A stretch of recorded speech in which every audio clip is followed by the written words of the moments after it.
What's happening, everybody? Jeff Lightsy Jr. at the Black Boss Channel and Victory Formation. Be sure to hit the thumbs up button, like, share, subscribe. Trae Young is a young sniper on the court. He is doing things that a lot of people didn't think he'd be able to do this early, this often in the playoffs, and he's making that Luka Doncic trade look better and better each and every game, each and every series. And I'm going to tell you right after the bumper.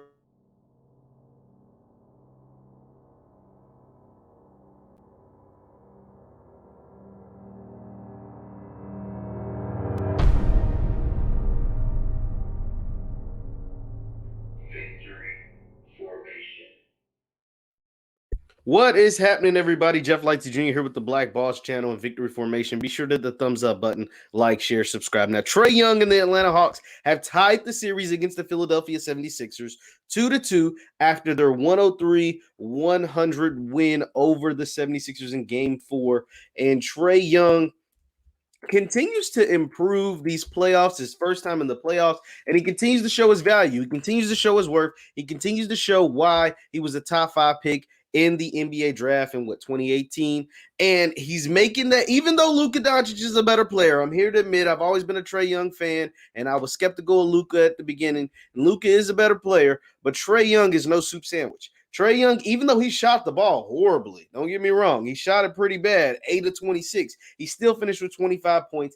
And the big thing, the big thing Trae Young was able to do in that game was to have 18 crucial, super crucial assists. You got to think, this team, the Hawks, were down 18 points at one point.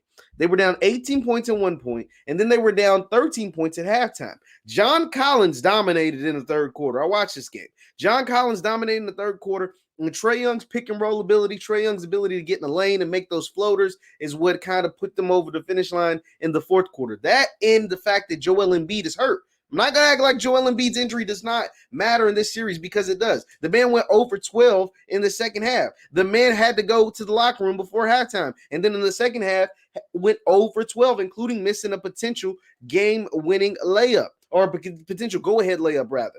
And another problem for the Sixers are Ben Simmons didn't even take a shot in the fourth quarter. Ben Simmons, you can't even play him in the fourth quarter. You can't play him in crunch time because he doesn't make free throws, and he hasn't progressed in 4 years. But we're not here to talk about Ben Simmons. I can get on Ben Simmons another time. If the Sixers lose this series to the Hawks, trust me, there will be a rant waiting for Ben Simmons, because I believe, as great a defense as he plays, there's no great defense for perfect offense. And as great as he is at ball handling, like he does his ball handling really well, he plays defense really well, he can rebound really well. Ben Simmons is a 6'10 guard who doesn't shoot, don't even attempt to shoot, and is a horrible free throw shooter. So, but anyway, we're not here to talk about push Ben Simmons away. We're here to talk about Trae Young and the Atlanta Hawks. And my favorite team is the Lakers, right? My favorite team is the Los Angeles Lakers. Obviously, I grew up, I was a big Kobe fan. There's Kobe posters around this room. And now LeBron's there and Anthony Davis is there, as much as he gets on my daggone nerves, but they are there and they're my team. But my favorite team to watch, and one of my favorite teams to watch, is the Atlanta Hawks. I really like Trae Young. I was a huge Trae Young fan coming out of Oklahoma. I've been a big fan of Trae Young. I said he could potentially be better than Luka Doncic because everybody was giving all the praise to Luka, and I called him overrated, and I've backtracked on that because he's actually really, really good. But I've always been a Trae Young fan.